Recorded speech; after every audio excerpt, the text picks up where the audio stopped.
Good morning and welcome to the Judicial Committee of the Privy Council, where today we are continuing to hear an appeal from the Court of Appeal of Trinidad and Tobago in the matter of Maharaj and others against the state. We're currently hearing the submissions by Mr. Poole, Queen's Counsel, on behalf of the respondent. Mr. Poole. My lords, my ladies, before continuing with ground one, if I could just give the board a couple of references in answer to my Lady Justice McCure's question yesterday afternoon. I gave the board references to passages in the summing up where Grandison was cross-examined on two particular matters, and if I just repeat those summing up references, they're 591 line 49 and 592 line 14. In respect of his actual cross-examination that you've got the transcript of, he was cross-examined in respect of the alleged inducement that was said to be given to him by the deceased brother in order to testify against the appellants, and that's at 260, lines 32 to 36. And then he was cross-examined a bit later on as to Raj Kumar's evidence, it being put to him that he knew Raj Kumar was unreliable, and that was why he was then giving statements to the police, and that's at 263. Lines 6 to 32. Both of those allegations were put by Mr. Maharaj, that's Mr. Maharaj, attorney for the first appellant, the Michael Maharaj, and 5 other defendants at trial. Both of the allegations were denied, and as I said yesterday, we say that those are allegations of fundamental credibility, and given that the burden and standard of proof obviously works in the defendant's favour, they are allegations that positively would have had to have been rejected by the jury in convicting the appellants. Thank you very much. I was dealing with the first ground of appeal, and I was moving on to deal with what I described as the quintet of cases that my learned friend and the appellants rely on. And I've given the board the reference to our written case where we deal with those, and it's paragraphs 56 to 88. And as I said yesterday, I'm not going to go through because we take each of those 5 cases in order, and we set out the distinguishing features and why my learned friend, what he claims to derive from them is wrong. What I propose to do, though, is just give you 2 distinguishing features that distinguish the present case from those cases.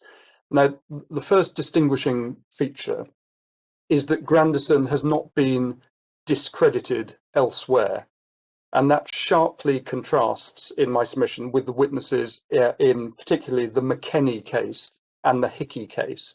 And if you can just ask the board to look briefly at those. McKenney you've got at page 3256, and for present purposes it's only really paragraph 5 of Lord Wolfe's judgment that we need to look at, which is 3258.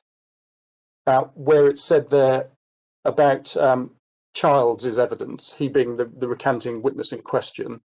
In addition to being an accomplice, Charles, even at trial, was a very unsatisfactory witness.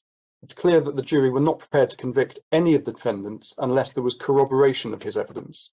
In fact, the jury convicted the appellants of the offences in relation to which there was corroboration and acquitted them of the offences in relation to which there was no corroboration.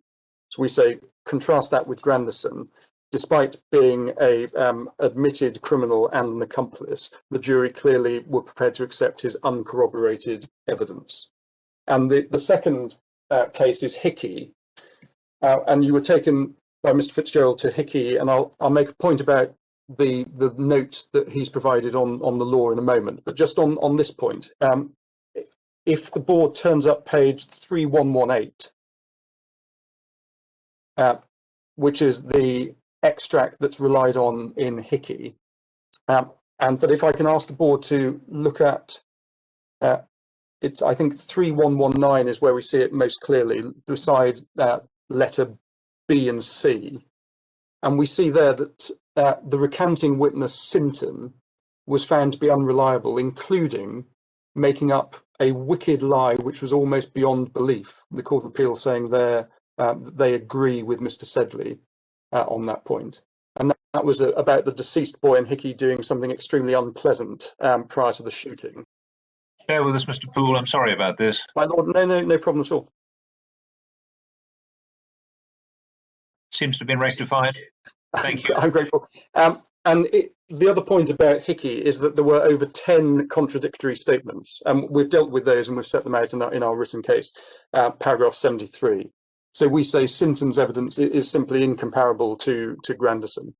The second distinguishing feature in my submission is that Grandison has not made a series of, I think Melenfren puts it as a series of lengthy series of mutually contradictory statements, is how it's put in the appellant's case.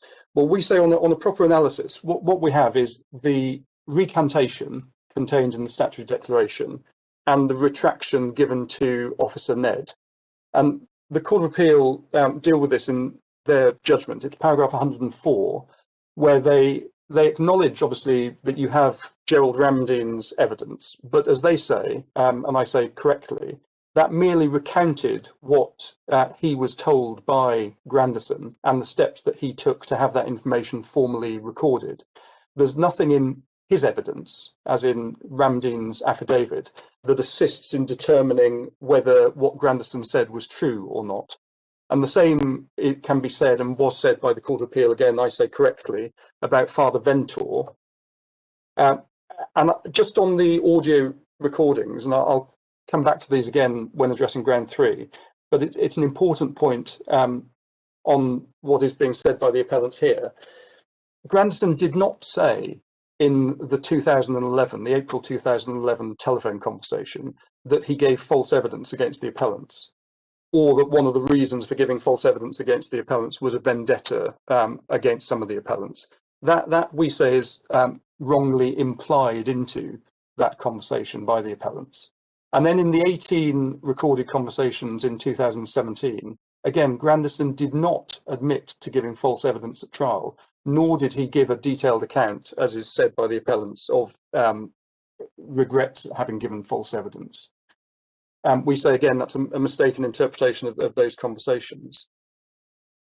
Just before we leave Hickey, and whilst we've got Hickey, briefly say something about the appellant's reliance on that as to setting out, they say, the correct test.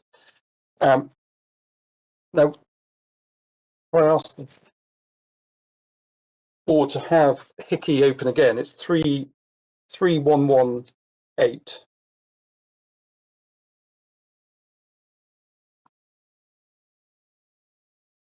Letter C is what Melenfren in his note and oral submissions yesterday is relying on.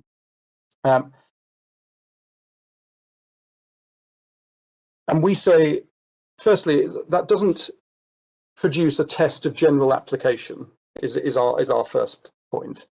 But one only gets to the second question that, so at 3118C, where it says we should then ask ourselves whether the stability of Sinton's trial evidence was put in question by all we know about him, etc.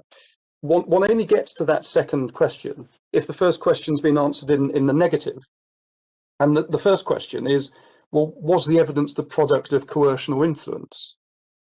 And as we say at paragraph 72 of our case, which is 2642, the Court of Appeal in the present case held that the recantation had been steered, directed, heavily tainted by the appellant's influence. The Court of Appeal did not need to consider the second question posed in Hickey. But if the board is looking for a formulation of that second question, I say it's not really in Hickey. I think the best place to find it is in the case of Diaz. And the board has Diaz at 2865.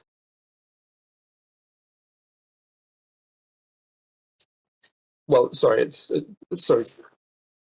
Dial, I apologise. And the case starts at 2857. And Dial was a case where the main prosecution witness had been shown conclusively to have lied, and his evidence was admitted. We see that first at paragraph 3, 2859, Sean is now conclusively shown to have lied. At the top of 2863, we see that in the Court of Appeal in Trinidad, the evidence was admitted. So this isn't authority for receipt of fresh evidence, because the evidence is admitted. And it's what they said at paragraph 31 by Lord Brown at 2865 that in my submission is a correct formulation of, if you like, the second stage of the test. So once you've got past the credibility threshold and the evidence has been received, I say that what is set out there at paragraph 31 is the test that would be applied by the appeal court or by the board, referring to the well-known passage in Pendleton.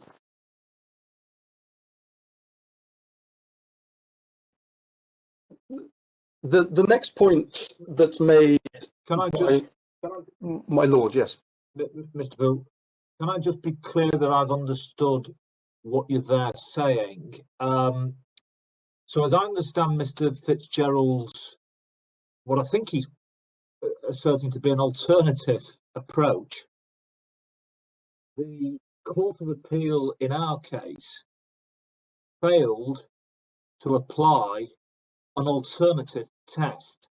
The alternative test being along the lines as formulated in Hickey, but in the light of what we now know factually, that is that there were a retraction, withdrawal, retraction, etc.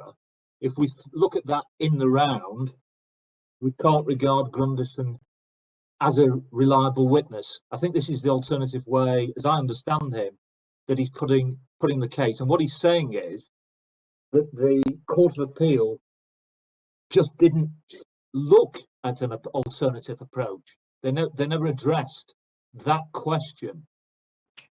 Now, your answer to that, as I understand what you've just said this morning,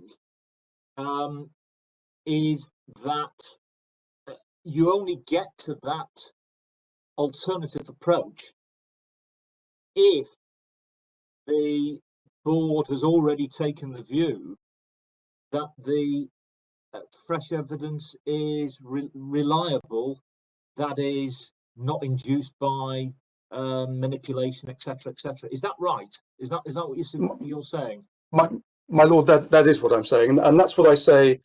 You see from the passage from Hickey, because it's a sort of two-stage test. You only get to that second question if the evidence is not the consequence of sort of coercion, oppression, influence. But I say, looking at all of the cases we looked at yesterday, Mr. Fitzgerald's alternative approach would do away with what I say is this very important safeguard, which is the sort of credibility threshold. And I say you start from the very high level test, which is interest of justice, which comes from the section 47. As part of that assessment of whether it's in the interest of justice, you must ask yourself whether the evidence is reasonably capable of belief. And I say in a recantation case, that means carrying out this very careful scrutiny of the fresh evidence, and particularly the reasons given for the recantation, whether it's been supported by any other evidence, whether it's the product of collaboration and influence. Only if then the appeal court is satisfied that, having carried out that scrutiny, it satisfies that threshold of credibility, then it would go on to consider the whether it casts any doubt on the conviction. And there you have Lord Brown's formulation in Diaz. Because of course, as I say, Diaz was a case, Dial, I keep on saying Diaz. Dial was a case where the first stage had been overcome because the evidence had been admitted. Right. I'm not quite sure I understand that, because Pendleton, which is here being relied on in Dial, is on a slightly different track, I'd have thought. That is dealing with the second stage. What happens once you've decided it's credible in deciding, I think, ultimately whether the verdict is safe or not? Yes, my lord. You then look at whether it might reasonably have affected the jury. But that doesn't deal, as I understand it, with Mr. Fitzgerald's alternative test, which I'm not sure Lord Brown here is applying. No, my lord, no, he's not, for precisely that reason, that the board is not having to consider the issue that the Court of Appeal did in this case, and you are having to deal with, which is the question of receiving fresh evidence, and Right. whether Section 47, whether it's in the interest of justice, because the fresh evidence, it has been received and it's been admitted into evidence. So Lord Brown is only dealing with, if you want to call it the second stage, the fresh evidence having been admitted into evidence. And so I entirely accept that Lord Brown is not providing the answer to Mullin Friend's alternative case. I say that Lord Brown's formulation is the correct stage 2 formulation. It's expressed, putting it bluntly, it's expressed more eloquently than the extract from Hickey that the board's been taken to. But that is stage 2. But as I understand it, Mr. Fitzgerald's argument is there is no stage 2 here. There is just a straight alternative test. Forget my lord, yes. Forget credibility, forget capable of belief. We, as an alternative test, and the Court of Appeal, as an alternative test, should be asking whether, in the light of what we all now know from the fact that there's been a retraction, not from whether it was true, not true, we know that there's been a retraction, we know that there's then been a withdrawal of the retraction. From all that we now know, can we regard Grunderson as a reliable or an unreliable witness? That seems to be, as I understand it, his alternative approach, and I'm just asking you what your answer is to that. My lord, I say it is wrong in principle. And this is the point I was trying to make yesterday, which is you can rely on recantation evidence in 2 main respects, which is, as I said, there's substantive evidence where you obviously do have to carry out a credibility exercise if you're relying on it for the truth of its contents. You can rely on it also for its impeachment value. And that's where Mullin Friend and I sort of differ, because Mr. Fitzgerald then says, well, if you're relying it only for its impeachment value, then its credibility is irrelevant. And I say, well, no, that's not right. Credibility is still a relevant factor, even when you're relying on it for its impeachment value. And I accept that there will be cases where a recantation can have impeachment value, even if it's not believed. I would accept that there are certain circumstances where, in fact, the falsity of a recantation might actually enhance its potential impeachment value. But it depends on the totality of the circumstances. And that's the point that's made in the Casser case and the Snyder case. And so, for example, if the recantation is not believed because it's the result of coercion or improper influence by those seeking to rely on it, then it is not going to be in the interest of justice for it to be received as fresh evidence. And that's why the threshold, the credibility threshold, is applicable in either scenario, even if it's relied on for its impeachment value. And you had reference yesterday to the case where it referred to it as an important safeguard. Given the nature of recantation evidence and it's how easily fabricated it is, the credibility threshold is an important safeguard to guard against fabricated evidence. And that is consistent with Hickey, is it? My lord, yes, we say it's consistent with Hickey, it's consistent with McKenney, it's consistent with all 5 cases that Mullin Friend relies on, and we've set out in our written case why we say that's so. but we can see it from, and I took you to, and I think my learned friend relied, one of his 5 cases is the case of Snyder. And so because it's one that he relies on, perhaps it's appropriate. If we go to Snyder, it's 3672.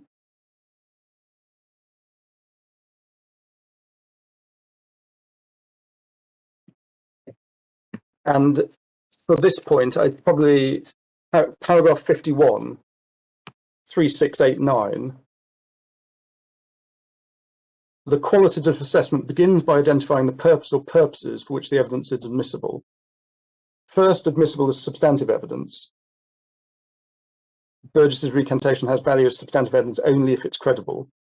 And then picking it up at 53, a recantation can have impeachment value even if it's not believed. Indeed, demonstrably false recantation can have impeachment value. And then at 54, over the page, as observed by Commissioner Kaufman, the believability of recantation is not the only question. Not, however, credibility of the recantation is irrelevant. 4 lines further down, the credibility of recantation is relevant to that assessment. In other circumstances, a finding that the impeachment is palpably false may neutralize the impeachment potential.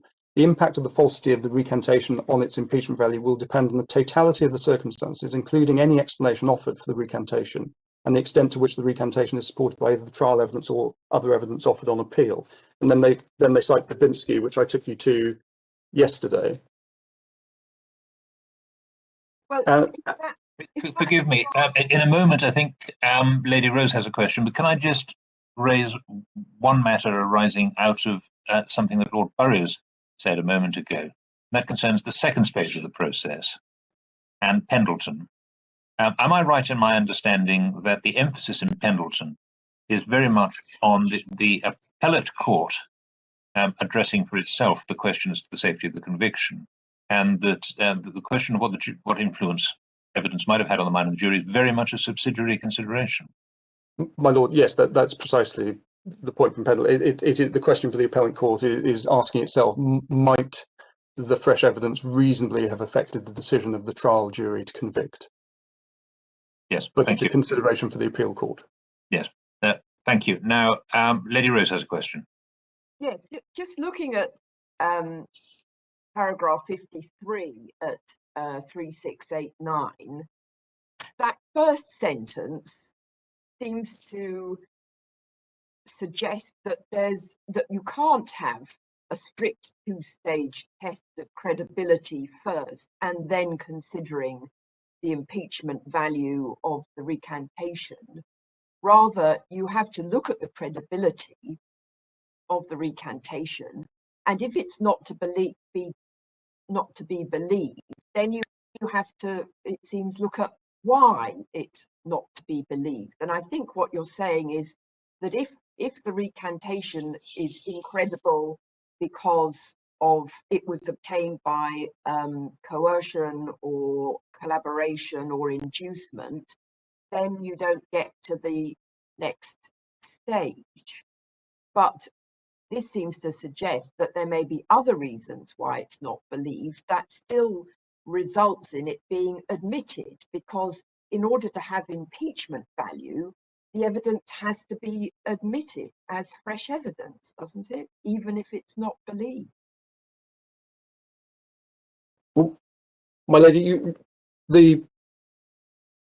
I think it's fair to say in the Canadian cases, they're carrying out a sort of composite exercise of what we're calling stages 1 and 2, and that is, if you like, peculiar. I think that goes back to the Palmer case, where the Palmer case set out the approach in the Canadian courts to fresh evidence. So I think what your ladyship is saying is right in respect of the way that the Canadian courts are approaching the question of fresh evidence. I think perhaps if we can have a look at CASA as well, because CASA makes the same point. It's 3178.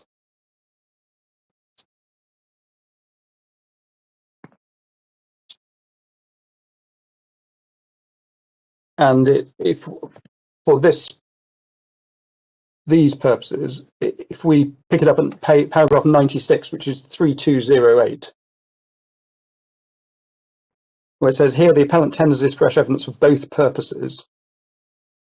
And then at 97, however, the overriding standard to the admission of fresh evidence is the interest of justice. That overriding standard requires the court to consider how the recantation came about, more particularly to consider whether the appellant played any role in producing the recantation.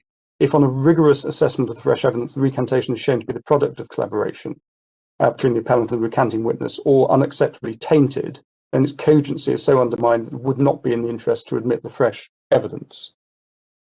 And a further point is made at paragraph 136 in the conclusion, which is 3222, that because the recantation was fabricated product of collaboration, it doesn't meet the cogency criterion. Moreover, it was intended to subvert the course of justice, would not be in the interest of justice to admit the fresh evidence.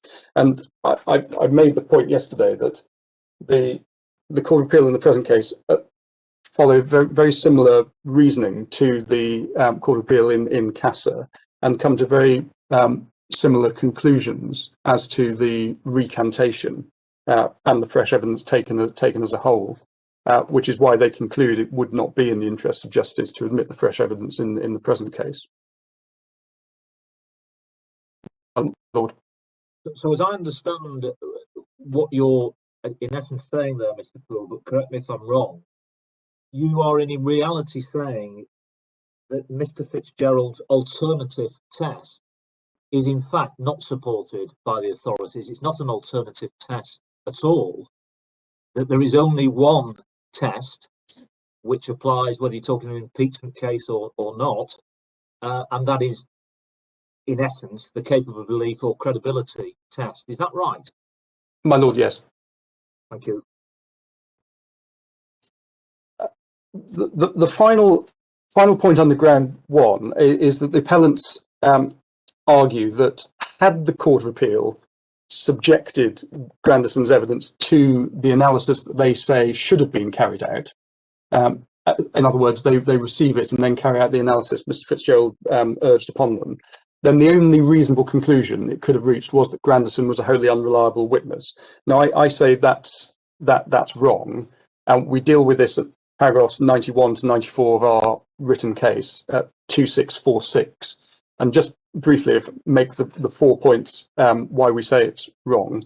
Well, first of all, I say that if the board rejects the complaint that the Court of Appeal applied the wrong test, then I say that's a complete answer.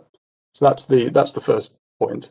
The second point is one that's already been made, namely that the present case is very different and much more straightforward than the cases that are relied on by the appellants.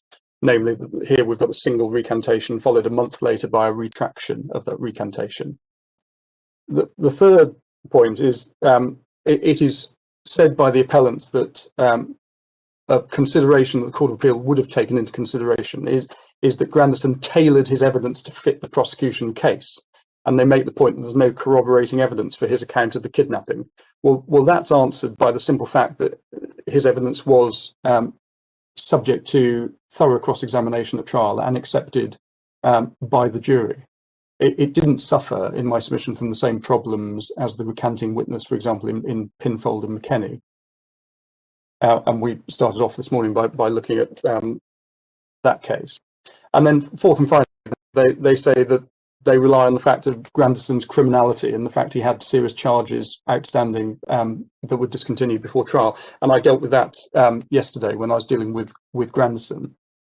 So for all of those reasons, we would invite the board to dismiss ground one. And despite Millennium Friend focusing his attention on the audio recordings and really ground three, in my submission, it is ground one that is at the very heart of this appeal. Because if there's no error of principle or no error of approach by the Court of Appeal, then there is no proper basis to interfere with the Court of Appeal's judgment in my submission. Mr. Poole, I'm sorry, could we have your fourth point again, please? My fourth point, my lord, was the appellants rely on Grandison's criminality and the fact that he had charges for serious offences discontinued before trial. They deal with that in paragraphs 10.12 to 10.13 of their case. And we addressed that at paragraphs 13 to 15 of our written case, and I made my submissions about that yesterday, which is effectively, it's very difficult, if not impossible, to see how the various points that are now being made would have impacted on the jury's consideration, given the cross-examination that he was subject to, and the robust directions given by the trial judge in his summing up. Thank you. My lords, my ladies, moving to ground 2, we deal with this at paragraphs 95 to 102 of our written case. Our overarching submission is that the Court of Appeal carried out the necessary assessment required when considering receiving recantation evidence as fresh evidence. And just dealing with the specific points that are made by the appellants, it is said that the Court of Appeal placed a burden on the appellants, and the appellants set out in their written case, it's paragraphs 11.3 to 11.9, a series of examples of where they cite the Court of Appeal's judgment and say these are examples of errors of approach. Now, I say when those examples are read in context, it in fact shows the Court of Appeal applying what I say is the correct test and scrutinising the explanation offered for the recantation and the extent that the recantation is supported by evidence offered on appeal. And we've dealt with each of the examples relied on by the appellants in our case at paragraph 99, which is page 2649. And I'll leave it in writing, if I may.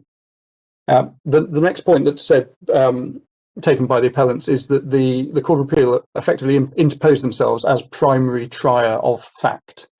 And we again say, actually, on a proper reading of the Court of Appeal's judgment, that's simply not borne out. The credibility of the recantation is not being evaluated by the Court of Appeal with a view to determine ultimate credibility and reliability. It's being evaluated in the context of determining whether it is sufficiently credible to warrant admission on appeal, and whether it would be in the interest of justice to receive it as fresh evidence. And if I may just give the board some references to, because this evaluative exercise and analysis is expressed slightly differently in all of the cases, but the overarching point is that it does require a very careful and close analysis. And if I just give you some references to the cases that make this point. First, in Queen and Sales, Lord Justice Rose refers to the need to carry out a close analysis of the receivability of the fresh evidence. That's at 3658. In the Canadian cases, there's a case, Queen and Allen, which is at 2767, where Justice of Appeal Watt said that the recantation evidence must be subject to strictest scrutiny, including a searching evaluation of the process leading to the recantation to ensure that it's free from taint from the party who seeks its introduction. You've seen Casa a moment ago. There, it was referred to as a rigorous assessment of the recantation to determine whether it's the product of collaboration or taint. In the MGT case that we cite in our case, and I referred to yesterday, it's at 3344.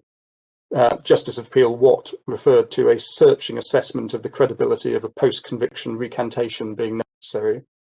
And then the case of Snyder that both sides rely on, 3689, Justice of Appeal Doherty referred to recantation evidence demanding a careful evaluation of its credibility to determine whether it's sufficiently cogent to meet the interests of justice test. The appellants make a point that the Court of Appeal chose to discount all reasonable inferences that could arise from the fresh evidence in favour of the appellants. And they effectively say the Court of Appeal didn't carry out a fair and balanced exercise when looking at the fresh evidence. Well, again, the board will obviously have read the judgment of the Court of Appeal. I say that that's unfair on a proper reading of the Court of Appeal's judgment. And my second point is that the degree to which evidence is credible and the inferences that should be drawn from it is very much, in my submission, a matter for the Court of Appeal, and the board should not lightly interfere with that assessment of such evidence. And that point is made. I can ask the board to look at Clark and the Queen. It's at 2847, please.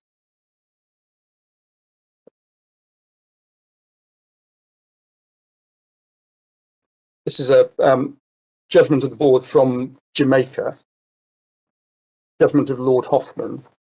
And this is a have a look at paragraph 16 just for the context, 2841.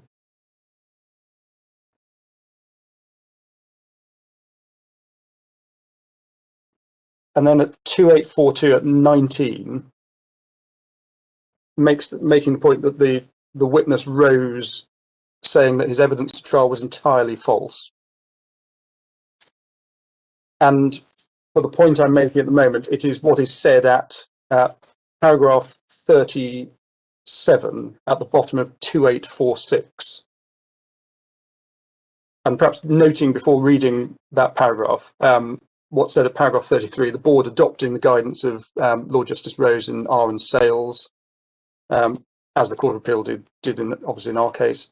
And then at 37, in addition, Miss Montgomery said the terms in which Harrison J's A's described Rose's new evidence indicated that he'd misdirected himself and the correct test to be applied. Said it was quite unlikely that Rose would have been able to ascertain a false story under cross-examination. And none of this amounts to saying that the evidence was plainly incapable of belief. These are very much, in my submission, arguments very similar to the arguments that my learned friend advances under ground 2. And I say then, obviously not borne out when one looks at the Court of Appeal's judgment in our case. Paragraph 39, though, in Clark, on the other hand, their lordships are bound to say that there is some force in the criticisms of the language of the judgment. Use of the terms quite unlikely, less than credible, may have been intended as meiosis, but their lordships respectfully suggest such tropes are better avoided. Court's conclusion, however, was that Rose's new evidence was not capable of belief, and the question is whether the Court of Appeal was entitled to form this view on the basis of the written material alone.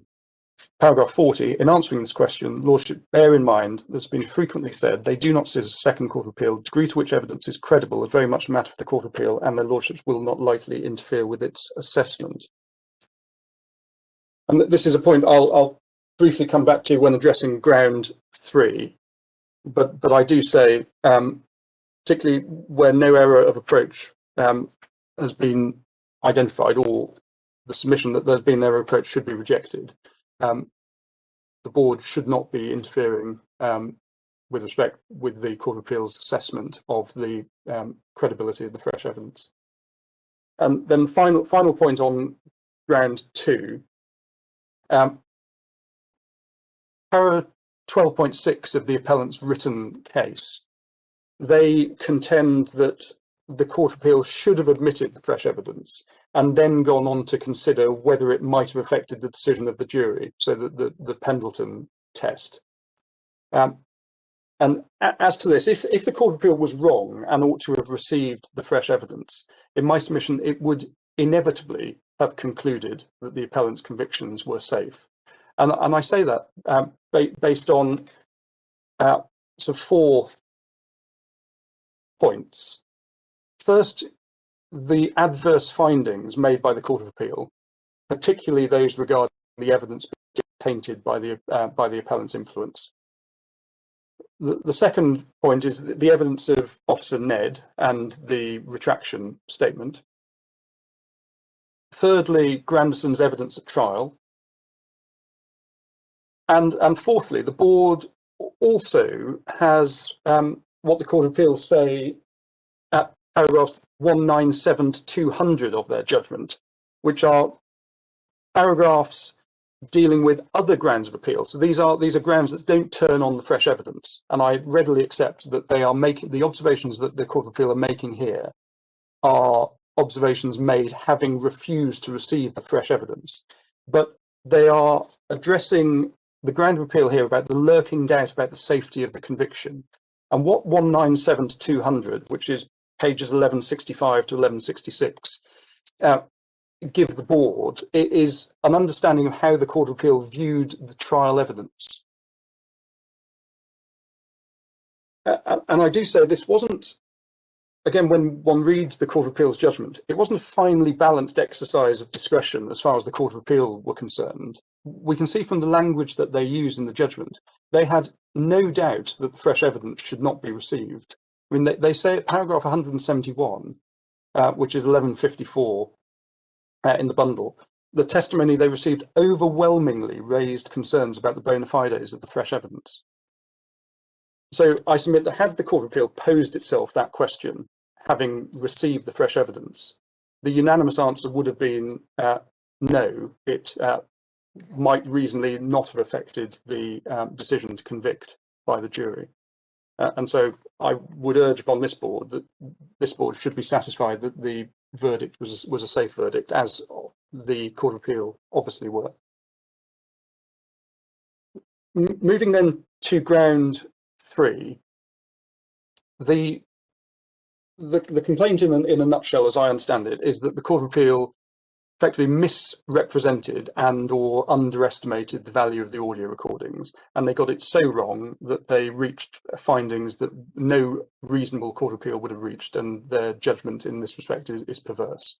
Now, for the reasons I've already briefly outlined, and the analysis that we set out at Appendix 1 of our written case, we submit that that complaint doesn't withstand scrutiny. It is essentially a rerun of the arguments Millennium Friend made to the Court of Appeal. The appellants spent a long time in the Court of Appeal with the audio recordings. They were played to the Court of Appeal. The first appellant was asked questions about how he interpreted what Grandison was saying in the audio recordings in examination in chief. And the board can see examples of this at 1316, lines 41 to 46 is one example of audio recordings being played and Mr. Maharaj being asked for his comments on them. And there was extensive written and oral submissions as to how the Court of Appeal should interpret the audio recordings and the transcripts. And I do say that the appellants come nowhere near establishing the perversity threshold. And the real question is, the one that we see posed in Clark and the Queen, was the Court of Appeal entitled to conclude that the audio recordings were so tainted by the appellant's influence that it would be contrary to the interests of justice to admit that evidence? And we say the board's role in resolving that question is a limited one. And you've been taken a moment ago to Clark and the Queen, but we also make that point by reference to Diao. And if I just give the board the reference to the passage in Diao, it's 2867, and it's paragraph 39, where Lord Brown says the Court of Appeal of Trinidad and Tobago must be furthermore remembered is much closer than their lordships to the customs and habits of that state and the behaviour and reactions to be expected of its citizens. And that court also saw and heard Sean give his evidence and was thus better placed than the board to gauge the relationship between his lie and the rest of his evidence, and to do so moreover in the context of his otherwise unconvincing retraction. So that read together with the observations of Lord Hoffman and Clark and the Queen, my lady. Can you just explain what the relationship is between the calls, most of which were obviously substantially after both the retraction and the repudiation of the retraction, and those documents? So insofar as the Court of Appeal found that what was said in the calls was the result of coercion or influence, do you rely on that as regards the credibility of the statutory declaration as well, or do you accept that the statutory declaration stands on its own to be assessed, and that these points about coercion and taint only go to what the Court of Appeal should have gleaned from the audio recordings? My lady, I think the way the audio recordings were relied on by the appellants was that they supported the recantation. And I think it's fair to say that the Court of Appeal were therefore looking at the audio recordings as part and parcel of the question of credibility of the recantation. So they looked at them obviously separately as to what they showed, looking at each of the conversations, but it was in the context of the broader question of is the recantation, does it meet the test of being reasonably capable of belief and in the interest of justice for it to be received, and so you can't, and the Court of Appeal didn't divorce the two, and they weren't invited to by the appellants. In fact, the opposite. The reason that the audio recordings were relied on at all was because it was said that they supported the recantation. But I do say that, because it might well be said, well, the comments that are being made by Lord Brown in DL, that's dealing with where you've simply got or sorry, the other way around. That's dealing where you've got the Court of Appeal seeing oral testimony and being able to assess the credibility of witnesses in front of them. But I do say that we do have that situation here, because the appellants cannot get away from the fact that the Court of Appeal did have the benefit of testimony from the first appellant, who, as I alluded to, was examined in chief on the recordings. They heard what he had to say about the recordings. It is quite clear from their judgment where the passage I referred you to a moment ago, where they, paragraph 171, they refer to the testimony they received overwhelmingly raising concerns about bona fides. That really can only mean, it's certainly not Mr. Ramdeen that they're referring to, it must only be Mr. Maharaj. And there was cross-examination that Maharaj was coaching and influencing, albeit extremely limited cross-examination. But if I just give you the reference, it's 1350. But obviously, as the audio recordings, when Maharaj was being cross-examined, the audio recording, sorry, the retraction statement had not been tendered into evidence. That it was simply put to him that he had coached, and then it was put to him that he had influenced Grandison. But I do say, as well as having that point, that there was oral testimony, and the Court of Appeal therefore being able to assess what they made of Mr. Maharaj. The point you get from DL as well is that the Court of Appeal in Trinidad is obviously much closer to the behaviour and reactions expected of its citizens, and I say that is important in construing and interpreting the audio recordings in particular. There is a great difference to the board's position in my submission to that of the local Court of Appeal in that regard. And moving then to deal with the audio recordings.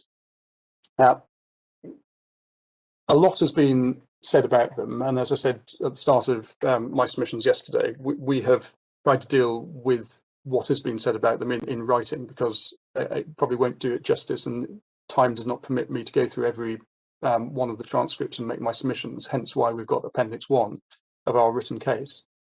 But the appellants have identified 7 features in their written case of the audio recordings that they rely on. And I will just go through those 7 features in a moment. We address them in our written case at paragraphs 107 to 117, starting at page 2652.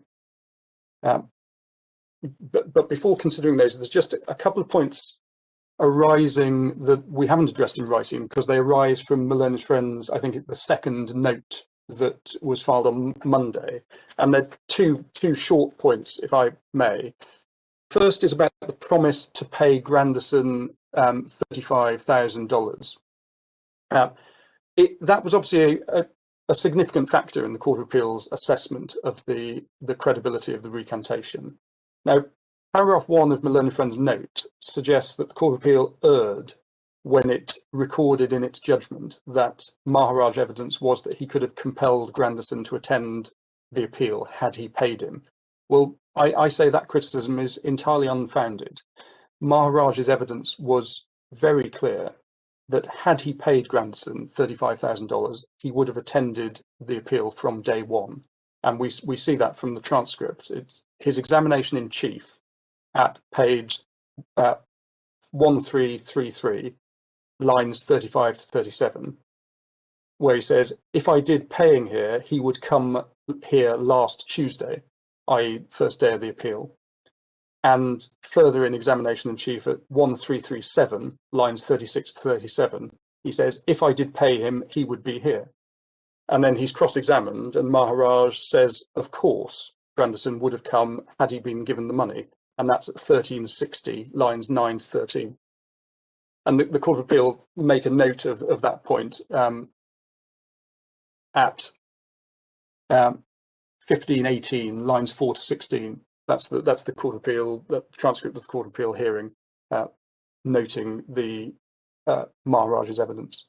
And the second point arises from paragraph 6 of my learned friend's note, which is a point being made about Grandison being afraid of the police.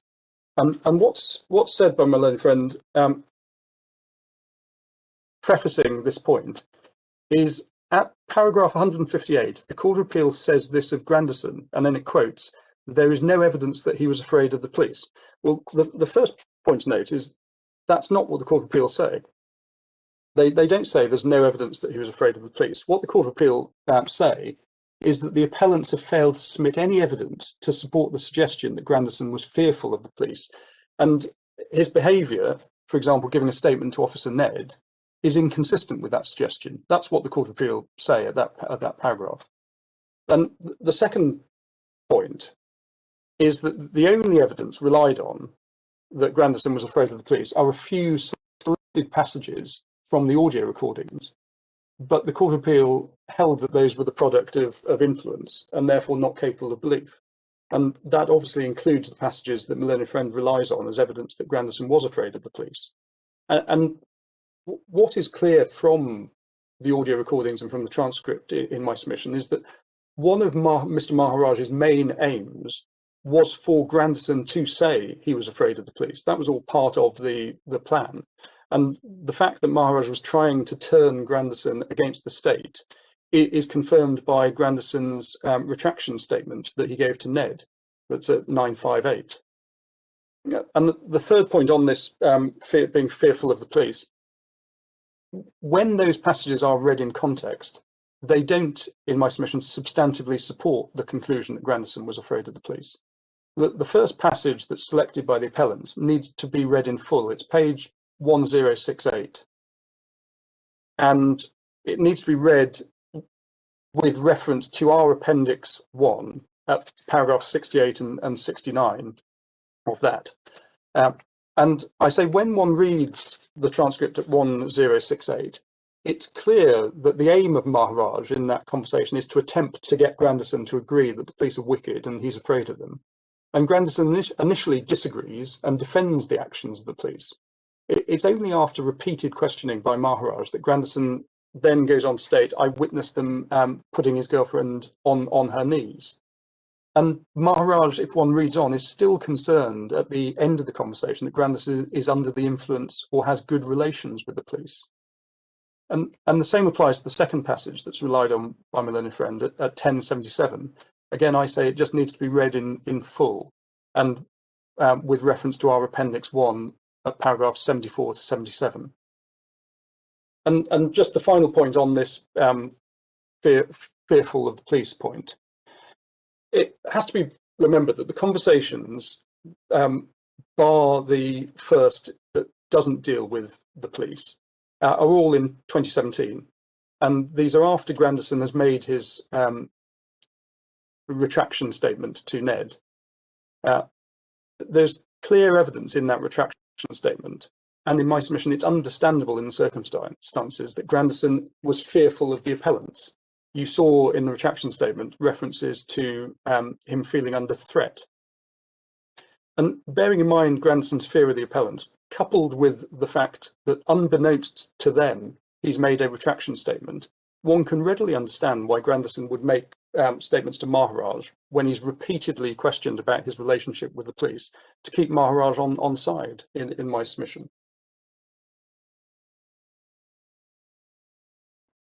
Dealing, Mr. my Phil, lord. can I just ask you, just while you mentioned it, it's a point you made earlier.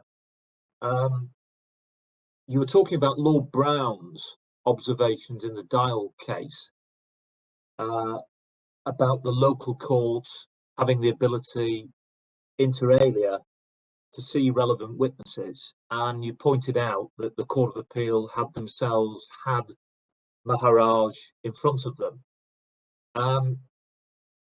You've not made any point about Ned. I mean, it's true to say that Ned was also in front of them and was, as I understand it, examined and cross-examined. That's right, isn't it? My lord, yes, and I was. It's because it's something I'm coming on to deal with when I deal with these 7 features of the evidence in a moment. But your lordship is right. I don't obviously I singled out Maharaj in that example because we're dealing with the audio recordings. But your lordship is right. Mr. Ned was called and he was cross-examined, and the Court of Appeal note in their judgment that his evidence was unchallenged. And his evidence is important because it's more than, if I can sort of compare and contrast it with Mr. Ramdeen's evidence, it goes further than Mr. Ramdeen's evidence because a point that is made by the appellants is, and this is in response to a point that we made, that in the audio recordings we say Grandison does not expressly admit to lying at trial. And in a sort of tit for tat point, the appellants come back and say, well, in that case, look at the retraction statement that's given to Ned, and he doesn't admit in that retraction statement that his recantation is false. So the evidence that he gives to Ned renders that statement effectively worthless, is what is said by the appellants. That's their reply submissions at 3901. But I say that's a bad point for them because it is clear from the contents of that 15th of July statement that is given to Ned that Grandison is there saying that he's been asked to change his testimony. He's been told what to say, what he's concerned about perjury charges, and he says in terms that he knew he was being coerced, what he was being coerced to do was wrong, and he did not want to have it to have the desired effect the appellants wanted it to have. That's at 960. So the clear inference from that statement is that his recantation is false and his trial testimony was true. You also have the point that the Court of Appeal had Ned's evidence corroborated to a certain extent by what Mr. Maharaj had said.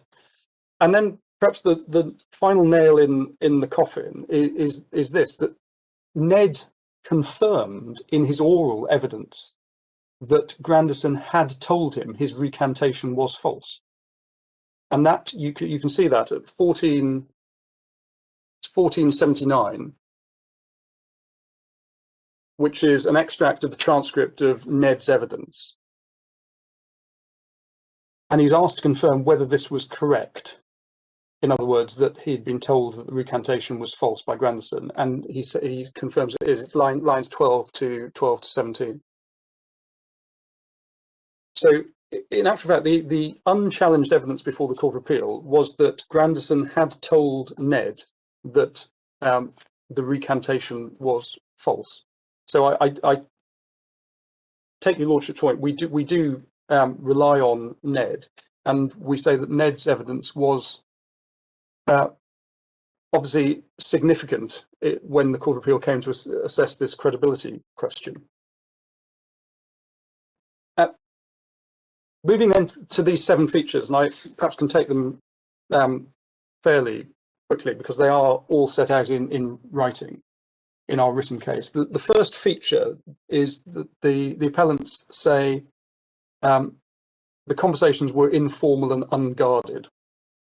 And in fact, in my submission, when one listens to the calls and reads the transcript, it's quite clear that the conversations are fairly carefully choreographed by Maharaj. He purposefully steers and directs the conversations to topics he wants Grandison to comment on, but tellingly, he's never able to get Grandison to repeat what is said in the recantation statement. And as we say at paragraph 108 of our written case, Grandison's alleged admissions, and I say alleged because, again, I invite the board to read the transcript of what is said to amount to an admission carefully, because I submit on a proper reading they are not admissions, but they can be contrasted sharply with the lack of any admission by Maharaj adverse to his interest, obviously because he knew that he was recording the calls. And that point is made by the Court of Appeal, and it's a fair point. They make it at paragraph 143 of their judgment, where they refer to the savvy intelligence, planning and foresight exhibited by Maharaj, and the suspicious absence of statements and information potentially detrimental to himself. The second point is the numerous examples of coaching, and we've set those out. If I just give you the references in Appendix 1 of our case, it's paragraphs 4, 7, 10, 36, and 46. And there are also many examples of Maharaj prompting Grandison. And in fact, I do say a number of the alleged admissions actually come from Maharaj as opposed to Grandison. And we've given references to those at paragraph 110 of our case. And another feature which strongly suggests that the conversations were heavily edited is the abrupt commencement. And I made this point yesterday, the abrupt commencement or ending of the audio recordings in the middle of a conversation of potential value. And that's, again, a point that the Court of Appeal fairly make in their judgment. And we give examples of that at paragraph 111 of our case. It's highly suspicious, and no explanation has been given by Mr. Maharaj. And as I said yesterday, he might be able to explain why not every conversation he had with Grandison was recorded because of difficulties with a mobile phone. But what he is unable to explain and doesn't explain is why the conversations he was clearly able to record start sometimes part way through and end before the natural end. My lady. Was he asked that in cross-examination during the Court of Appeal hearing? No, my lady. No, but he was asked in chief about the audio recordings, and that's where he gives evidence explaining why he says they don't recall all the conversations I had with Mr. Grandison, and he gives an explanation as to why that is, because he changed his mobile phone. But no, it's fair to say he wasn't cross-examined, but on it. The third and fourth features that the appellants make suggest that the Court of Appeal failed to recognise Grandison's, I think it said, self-expression or demeanour. Well, the examples that the appellants give to support the suggestion that Grandison was freely expressing himself and are relaxed, I submit are in fact examples of Grandison attempting to appease Maharaj, and we give references to those at paragraph 112 of our case. And the point we make at paragraph 112 is the most notable point concerning demeanour is the considerable influence that the appellants had over Grandison, and that is a point that the Court of Appeal note at paragraphs 146 to 147 of its judgment. It said, well, a lot of what Grandison said in the telephone conversations was corroborated by independently verifiable evidence. This is the fifth feature. Well, I say that's not the case, but in any event, the appellant's examples are peripheral to the central reason that they rely on these telephone calls, namely that he gave false testimony against the appellants at trial. And critically, we say Grandison did not expressly state or admit that he gave such false evidence at trial, nor could this be independently corroborated. And I think yesterday, Mr. Fitzgerald relied on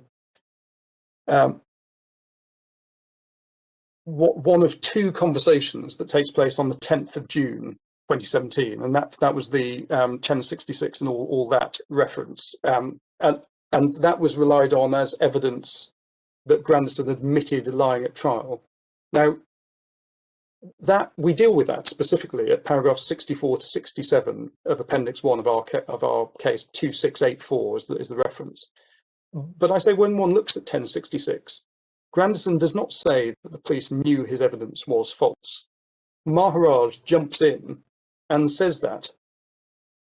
But also contrast that conversation. So this is a conversation 10th of June.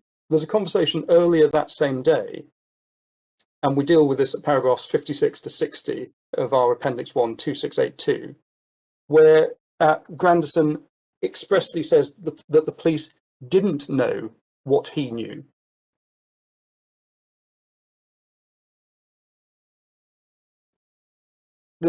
Returning then to these 7 features, at number 6, we say it's denied that the Court of Appeal failed to consider the conversations in context, but it was their task was made difficult by the fact that not all of the recorded conversations were in front of them. But we set out at paragraph 114 of our case what we say is the correct reading of the exchange concerning Pigeon that my learned friend makes much of, and we refer the board also to paragraphs 25 to 30 of Appendix 1 where we deal with it. But the short point is we submit that the Court of Appeal was entitled to view this exchange with suspicion, and that's the Court of Appeal's reasoning at paragraph 135 of their judgment, and that reasoning plainly withstands scrutiny in my submission. And then the 7th feature relied on is the fear of the police, which is a point I've already dealt with. So on ground 3, we say despite the voluminous written submissions and oral submissions that have been made on the audio recordings, I say there's simply nothing in ground 3, and the Court of Appeal were entitled to make the findings that they did. Moving to ground 4, and perhaps taking this very quickly, appreciate my learned friend didn't make oral submissions on this, and both parties have obviously dealt with it in their respective cases. But the point in ground 4 is a short one. The appellants criticised the Court of Appeal for stating at paragraph 175 of its judgment that Grandison's evidence was supported by independent evidence of 2 other witnesses.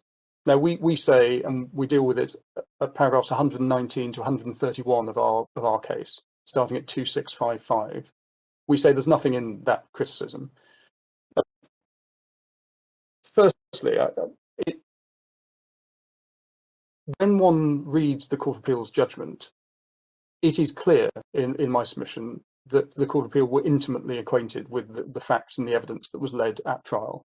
This wasn't simply an appeal that turned on fresh evidence, and that wasn't the sole focus of the Court of Appeal. There were a number of other grounds of appeal, for example, the lurking doubt ground that I mentioned a moment ago, that required the Court of Appeal to engage with the strength of the case against the appellants and the evidence that was given at trial. So in the circumstances, I do say it's extremely unlikely that the Court of Appeal would have made a fundamental mistake when it came to addressing the evidence against the appellants. But the second point is this: we say the Court of Appeal is right to say that there was support by 2 witnesses, and those witnesses are Amoroso and Sumai, and the evidence of those witnesses is summarised in the SFI. Amoroso in section 9, which starts at 2461, and Sumai in section 10, which starts at 2463.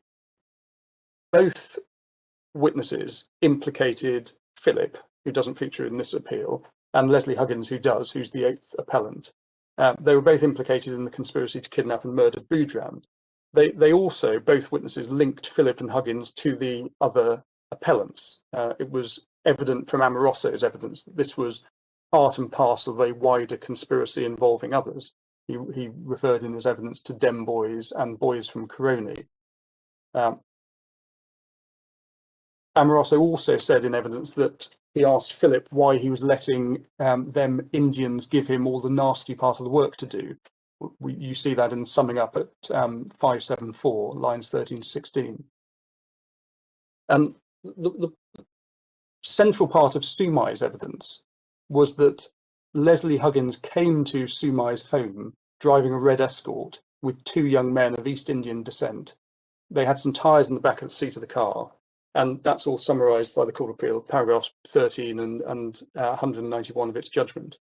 The Court of Appeal notes that those witnesses were independent of each other, and yet there was a nexus of, the Court of Appeal used the phrase material particulars. And I submit that they were right to make that observation. There is a nexus between when and where Sumai saw Leslie Huggins with the tyres in the car, the discovery of the body believed to be Boudram amongst pieces of burnt tyres. And I accept there is a difference between supporting evidence and corroborating evidence, obviously. And what the Court of Appeal is not saying is that these two witnesses corroborate Grandison. They're saying it merely supports the evidence. And we say they're right because although they cover different factual matters to Grandison, they still support the logical conclusion of Grandison's evidence without necessarily corroborating it. And that is, we say, the only real point that the Court of Appeal are making at paragraph 175 of its judgment. But in any event, as we say at paragraph 131 of our written case, there's nothing said by the Court of Appeal at paragraph 175 that undermines its reasoning for refusing to receive the fresh evidence, which is obviously at the heart of this appeal. We deal with the question of disposal at paragraphs 132 to 133 of our case 2659. And I do submit, if the board was to conclude that the Court of Appeal erred in its approach to the fresh evidence, and that in those circumstances, I would invite the board to, excuse me, to remit the matter to a differently constituted Court of Appeal to consider whether the fresh evidence might reasonably have affected the decision of the jury to convict. In determining that question, I do submit that the local Court of Appeal is in a far better position than the board, for all the reasons I've given, to carry out the necessary scrutiny of the recantation. Obviously, our primary submission is we don't get to that stage because the appeal should be dismissed. But if the board's not with me on that, then this is a case that we do say would be suitable for remission to the Court of Appeal. Excuse me. My Lord, finally, there is a point on sentence, and I appreciate my learned friend didn't deal with it orally, and we've both dealt with it in writing. We deal with it at paragraphs 134 to 135, 2659 to 2660. And the point on sentence is this: we say that the present application should await the outcome of an appeal that Lordship and Ladyship's board is going to hear later this year. It's the case of Boudram, which is going to be heard on the 16th and 17th of November. Excuse me. Now, Boudram is going to determine whether a sentence other than life imprisonment may be imposed by a court when commuting a death sentence under section 14.2, and if so, in what circumstances. And if the state's appeal in Boudram succeeds, then there will be no basis to appeal the appellant's sentences in this case, which, although they were commuted by the board without jurisdiction, they remain valid sentences. That's uncontentious. That's a point that's made in Hunt and the State, paragraph 73. Reference for that is 3169. And so we say that the appropriate thing to do in respect of what's being the application for permission on sentence is to effectively adjourn that pending the outcome of Boudram. My lords, my ladies, I've come in slightly under my allotted time, but at the point where we would take a natural break in the morning anyway. But unless I can be of any further assistance, they are my submissions. Sorry, my lord, I can't hear you. I'm sorry, I muted. I don't think there are any questions for you at this stage. So we'll take a short break now, and we'll sit again at 5 minutes to 12. My lord, I think Mr. Fitzgerald. Oh yes, my lord, we have prepared a short note in response to what we heard yesterday afternoon, and that, given the pressures of time, and the can we send that through to you in the break? Yes, by all means. So if that's going to assist you in your making your submissions in reply, Mr. Fitzgerald, do that. It may take a few minutes to filter through to us from the registry. I suggest that we you've got 30 minutes for your reply. I suggest that we sit again at 12 o'clock, in the hope that by that time we will have received. My lord, given the fact that I lost some time through administrative difficulties yesterday, I may crave an extra 10 minutes. Well, we did give you an extra 10 minutes. We sat until 1:10, in fact, yesterday, Mr. Fitzgerald, but we'll see how it goes. I'm very grateful, my lord. Obviously, there's an awful lot at stake for people who've been in custody for 20 years. That's that's entirely understood, Mr. Fitzgerald. We'll adjourn now until 12 o'clock. Thank you very much.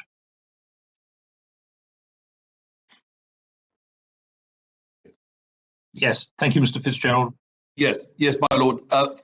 Firstly, then, my learned friend, with great respect to him, totally misinterpreted the passage in Hickey. Can I take you to page 3118? He said that you had to get through 2 hurdles, and they were put at 3118A to C.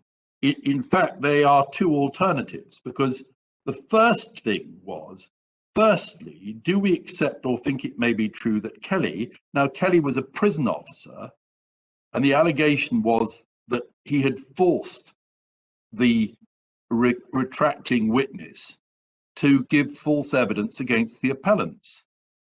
So if that was the case, then that was at the end of it, because then the chief witness would have been forced by a prison officer to give false evidence.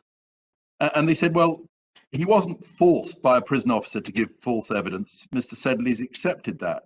But they then went on. It's not a twofold hurdle. It's a complete alternative. Secondly, Mr. Roberts suggested that if we answered his first question in the negative, i.e., the chief witness had not been forced by a prison officer to give false evidence, we should then ask ourselves, so this is the alternative that my Lord Burroughs focused on, we should then ask ourselves, so this is a complete alternative, whether the stability of Sinton's trial evidence was put in question by all we now know about him, which the jury did not know, and by his inconsistent accounts over the period, i.e. he'd gone one way and another, just like Childs did in the McKenney case. In other words, all we know, including the series of inconsistent accounts, and if you see how the court applies it, they pick up the words all we now know, be that as it may at 3119G, we come to the clear conclusion, for the reasons already summarised, it would be wholly wrong in the light of what is now known to place any reliance on Sinton's evidence. Now, my learned friend simply totally and completely misinterpreted and misrepresented what is said there. It is a complete alternative. It's not you've got to get through coercion first and then you get to... Now, that is quite important, because the same test was applied when that miscarriage of justice was put right in Hickey number 2, and we've given you the citation. And the court then said, in relation to another prison witness, Sinton, and we've given you the reference in the note.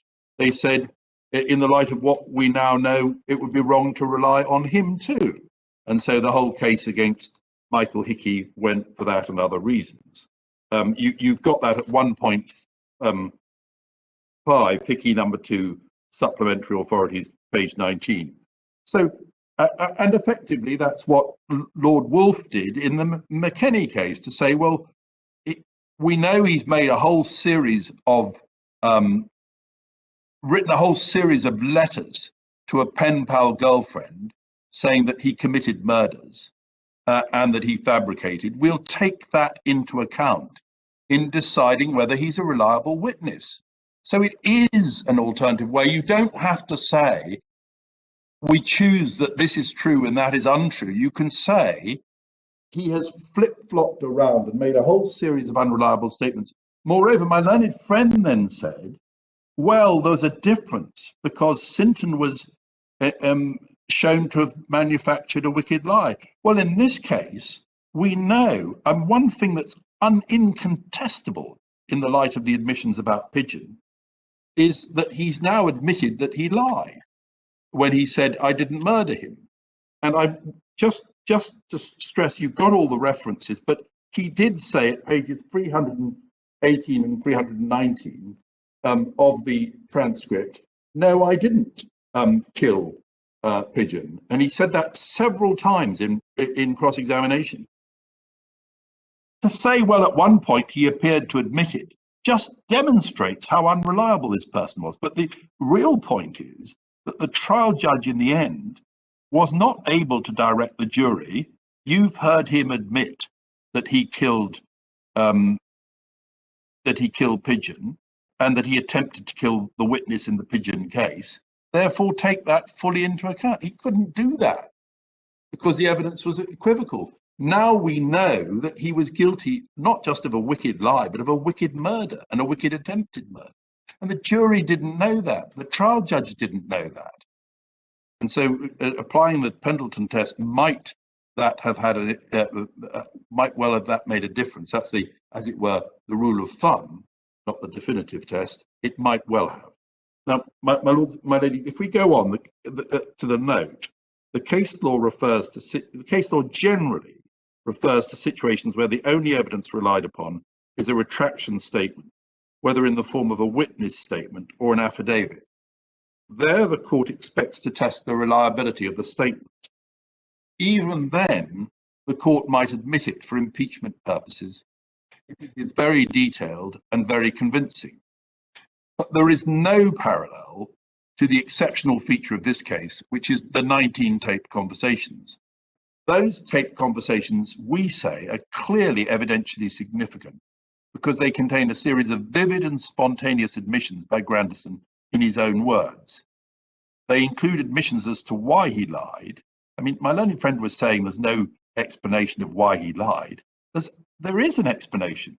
He says in his statement, statutory declaration, it was because of Panel Al Boudram and also because of Damien Ramaya's, his grudge against Damien Ramaya.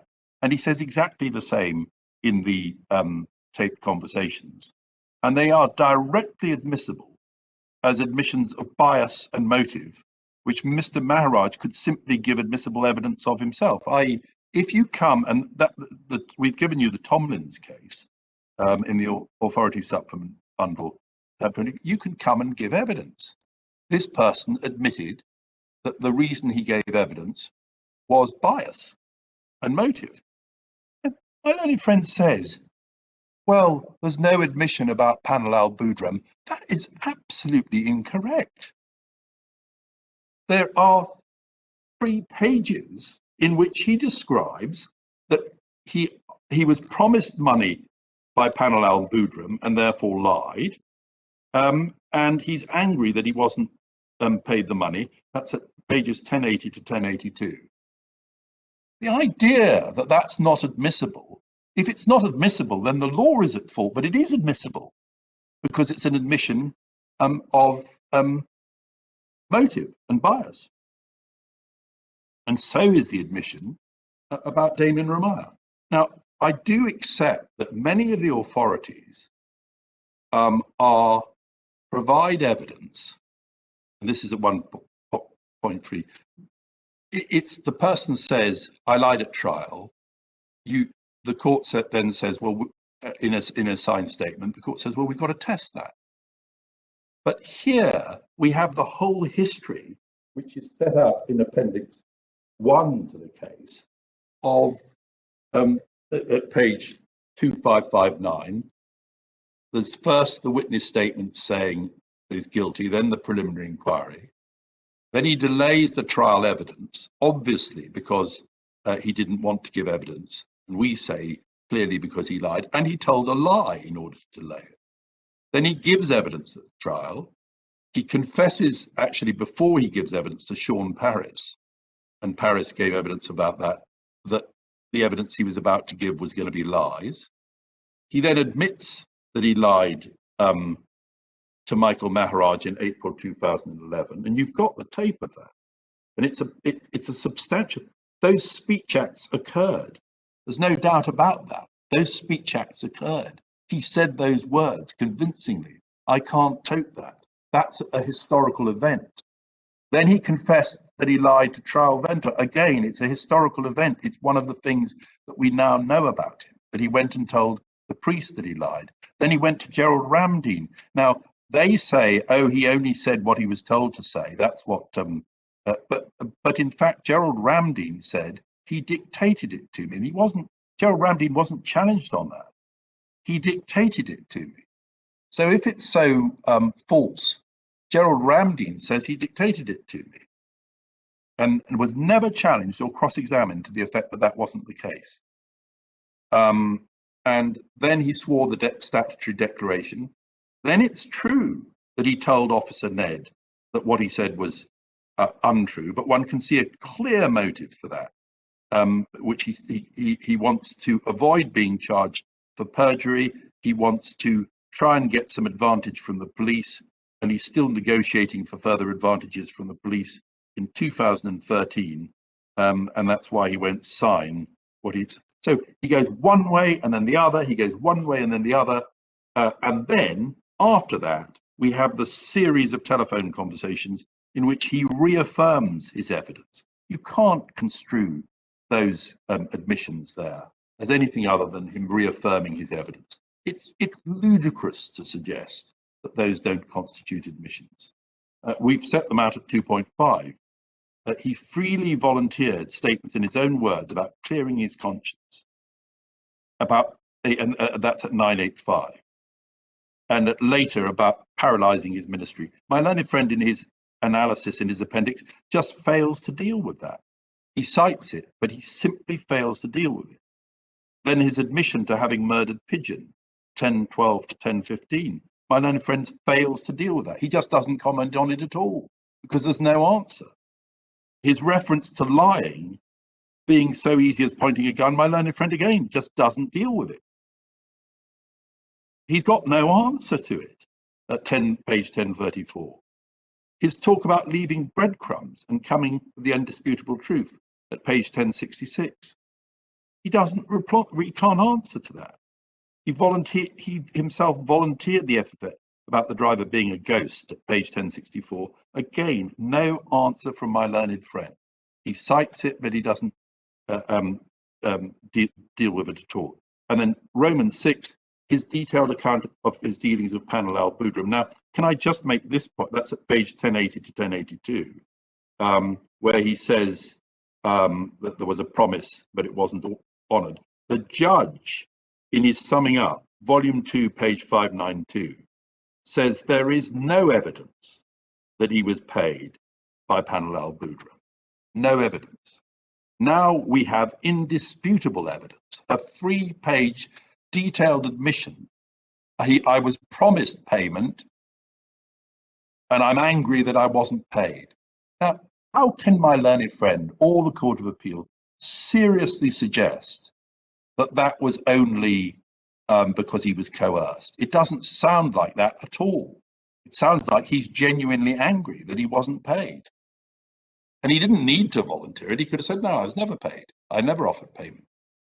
But he volunteers it. And with great respect to my learned friend and to the Court of Appeal, there is no answer to those items and those set out at 1.3 of the case. There is no answer but that those are admissible as inconsistent statements with what she said at trial for impeachment material. They are credible and they are damning of his reliability.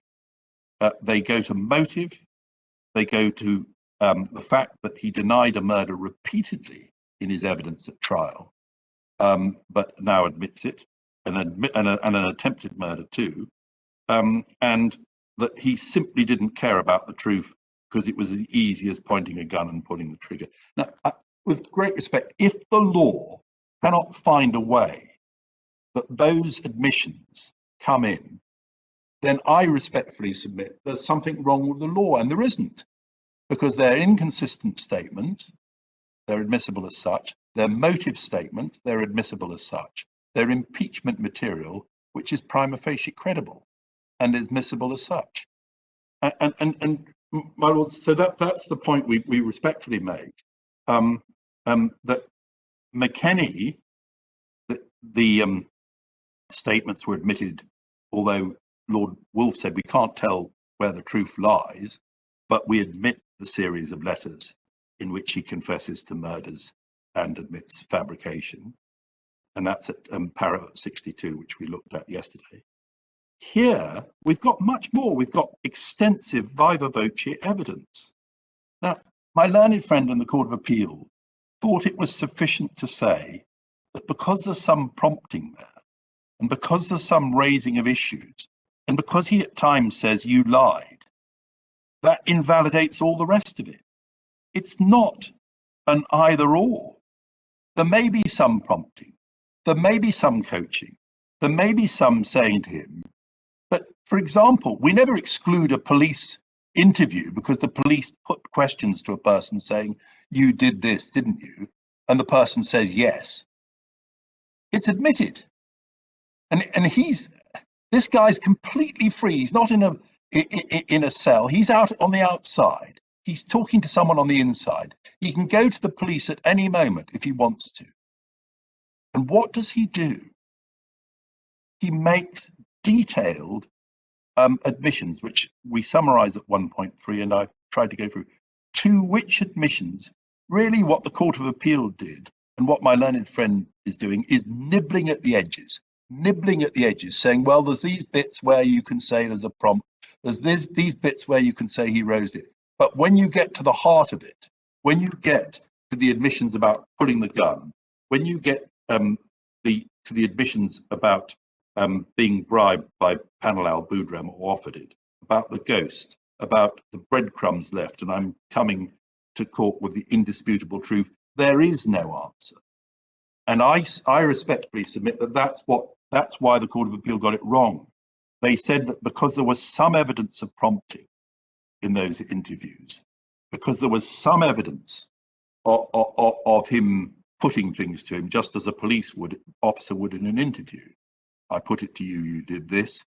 If he says no, there's no evidence. If he says yes, it is evidence. We don't discount that. And that's where the police officer's got the guy in a police cell and is interrogating him. That's admissible.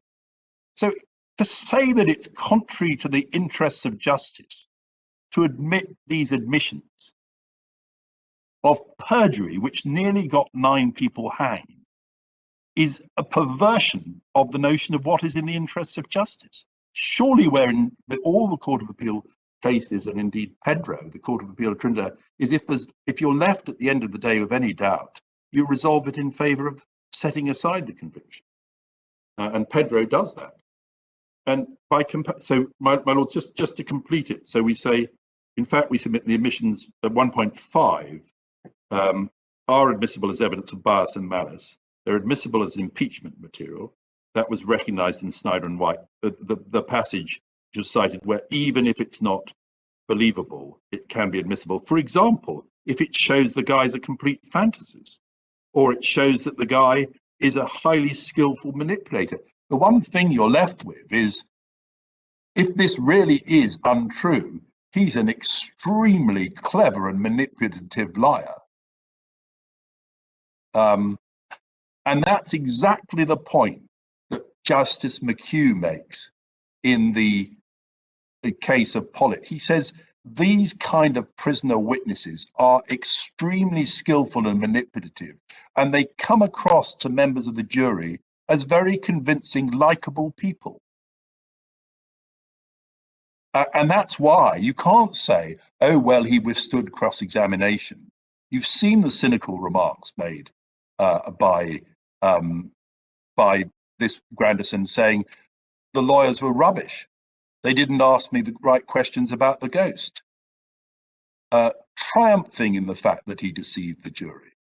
Everybody does lie. I lied, and they were so rubbish compared to Tim Castles that that they didn't even break down my lies. The idea that we shouldn't admit this evidence is with great respect, it's offensive to any notion of basic justice. Here, all the reasons advanced for why the admissions of fabrication, malice, and solicitation may very well be true. So we accept that.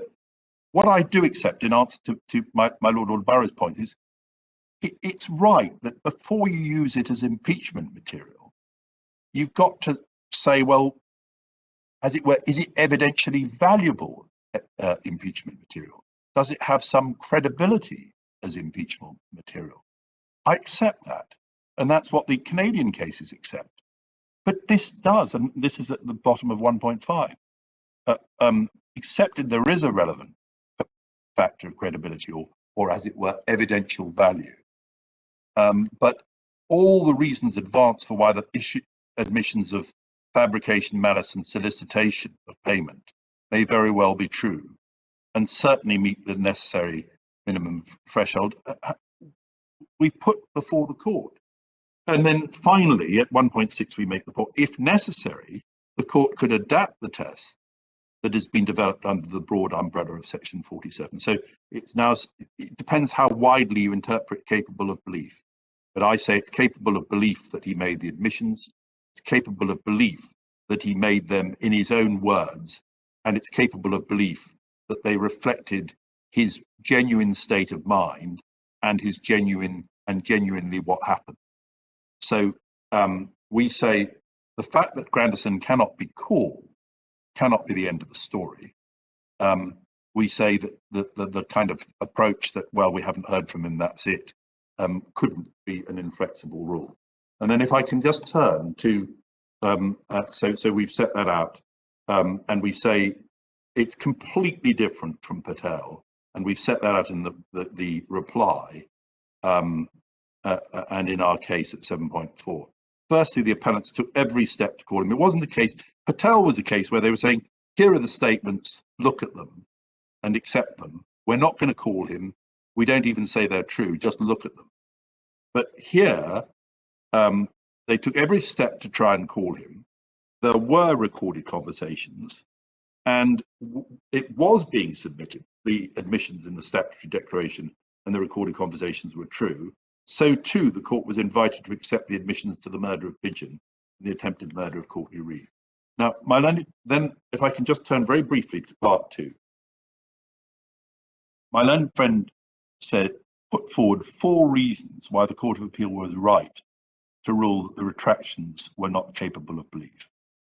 The first was the fact that Grandison didn't attend. That wasn't a development of the applicant's choosing, and it cannot be in the interests of justice to adopt some inflexible rule simply because he didn't attend. That's the end of it. Indeed, we say his absence fits in with awareness of the implications of the admissions he'd made, both as to perjury and as to murder. So it's another one of the things he did, which is known to the court, which actually suggests that he is guilty of perjury and he was guilty of murder. Why Grandison made the admissions when he did? We say he explained that in his statutory declaration. He explained it by reference to the fact that he came out of the witness protection scheme, where he was, as it were, living under the protection of the police in 2010 voluntarily. It's entirely consistent with that just within a year, he sought contact through Papa Willie and was open to contact with the appellants. Naturally, he sought to turn the situation to his advantage, but the recording dated April 2011 provides vivid testimony that he voluntarily wanted to put things right. And he goes to and fro. Sometimes he's abjectly saying, I want to clear my conscience, and you may think that had the ring of truth. And sometimes, as it were, he's boasting about how easy it was then for him to lie. But it would be understandable that he would want to make or accept contact with the appellants first. So the timing is equally consistent with him seeking to put the record straight after he came out of police protection. There's nothing necessarily sinister in the fact that the appellants, or at least Michael Maharaj, gave him directions as to how to remedy the wrong. My learned friend relies on Ned, but actually, if you look at that, the few messages that if they were sent are recorded are do this, do that to put it right. It's no different than where the mother of Michael Hickey visited Sinton and confronted him, and the Court of Appeal said, well, we have some reservations about it, but we don't believe Sinton. I mean, there can't be a hard and fast rule, because the person at that stage is a witness for the defence, as it were. He's turned, he's agreed to speak to them. He hasn't been forced to speak to them, he's agreed to speak to them. And this is an unscrupulous and manipulative murderer. He's not afraid of them. They're in custody, and he can keep them there by just putting down the phone. 2.4, the claim that there is no explanation as to why he lied is simply false. He expressly refers in his statutory declaration to his grudge. We've given you the references. He expressly refers to Panel's incitement to him, and the same consistent points about the grudge are made in the taped conversations and throughout the 2017 conversations. So too, he confirms that Panel Boudram offered him money. So to say that there's no explanation as to why he lied is utterly incorrect, and actually defies reason to say that. He gives two reasons consistently, and you've got them in his declaration, and you've got them in his interviews. The allegations of coaching I've dealt with, they're set out 2.5. Yes, there's some prompting. Yes, Maharaj tries to get him round to the issue. Yes, he sometimes says, you lied at trial, and the person says, yeah, okay, and all that. But then he doesn't just say, okay, yeah. He goes on and describes in some detail how he feels about it, why he didn't care at the time, and all the motives for that. So, my lords and my ladies, those are our answers to those points. I've dealt with the Hickey case, which my learned friend dealt with this morning. If I can just go on, dealt with Hickey. Snyder, as my learned friend fairly accepted, recognises that even an untrue statement can have impeachment value. But we say that if you look at all that we now know about the different statements he's made, you do have to confront that as an alternative basis.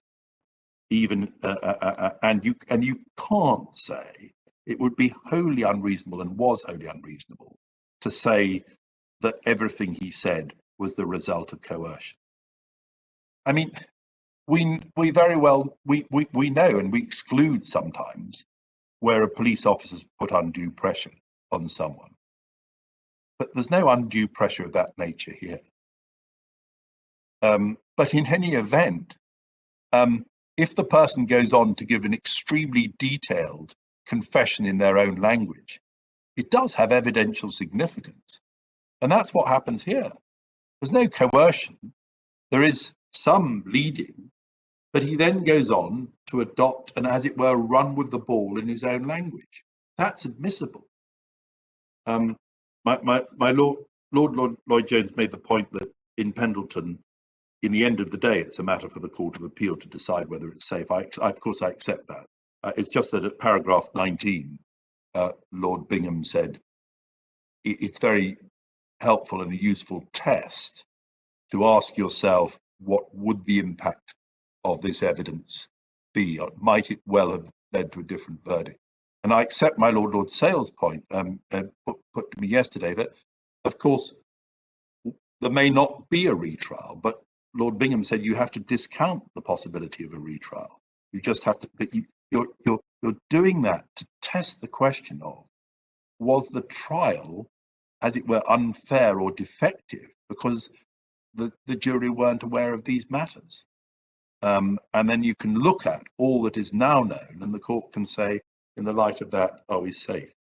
And my Lady Rose put to my learned friend, is your case that it's incredible because it's obtained by coercion and collaboration?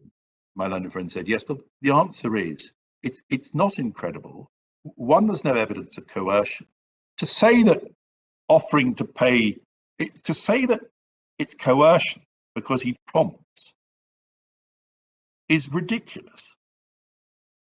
To say that it's collaboration because he raises the topics is ridiculous. And so again, it's not an all or nothing. That was the mistake of the Court of Appeal.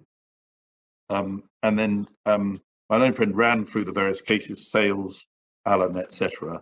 But at the end of the day, we say if this court conducts a rigorous scrutiny of the reasoning process of the Court of Appeal, that reasoning process does not stand up for the reasons set out in our notes 1 and 2. I mean, they're reasoning that if you say it wasn't 100% lies, you're saying it's all true, is just indicative that the reasoning process was defective. And as for this argument, well, leave it to the local courts. You've heard the tapes, you've seen the transcripts. It's a question of reasonable inferences from those, applying the law. The Court of Appeal's got no special knowledge that can make them do that better than the board. Moreover, Lord Hobhouse once observed that when it comes to death penalty cases, the Privy Council takes a more relaxed approach to this notion of hands off because we're a tertiary level. And moreover, if you look at a case like Labrador, which wasn't a death penalty case, and Benedetto, in that case, the Privy Council concluded for itself that both the judge at trial and the Court of Appeal were wrong to say that there was even a credible case. I think it's paragraph 45. And on their review of the chief prosecution witness, a chap called, unfortunately, Plant, who had been planted in the cell to get a confession, and the Privy Council reached its own view. So I respectfully submit there are limits to this. You've got to respect the local knowledge. It's true they heard Maharaj, but as my lady pointed out, Maharaj didn't even have put to him half the stuff that's now being relied on, because we weren't even told it existed. That's to say the Ned stuff. So the Court of Appeal didn't actually have the best opportunity to judge.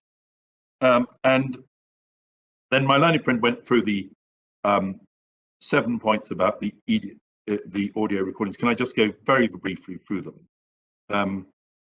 He relied on the fact that at page 1333 and 1337,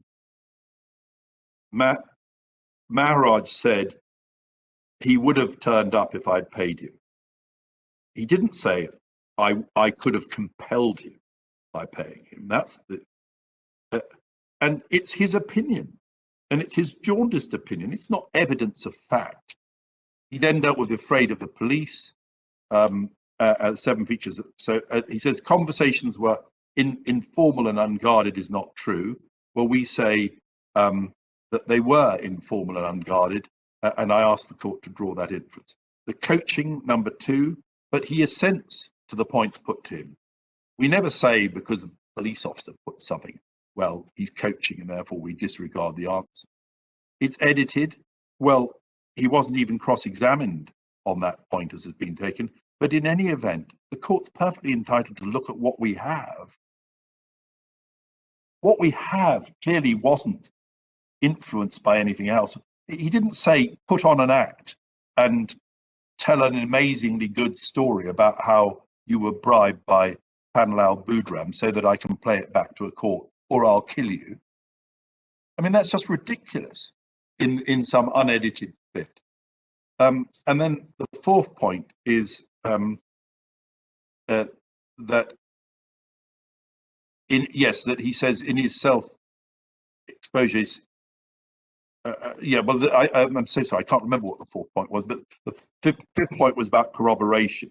We say that there was corroboration, and we say the ghost point is corroborated by the fact that he put forward this absurd personal driver.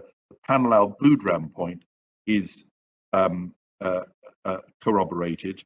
And so if you look at the top of page 1066, there is corroboration there.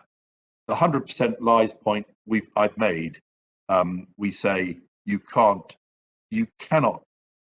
maintain the rationality of that conclusion, that to say it wasn't 100% lies and then give a very specific example of something that wasn't lies means that all the rest of it was true. And the fear of the police, we say that there was evidence.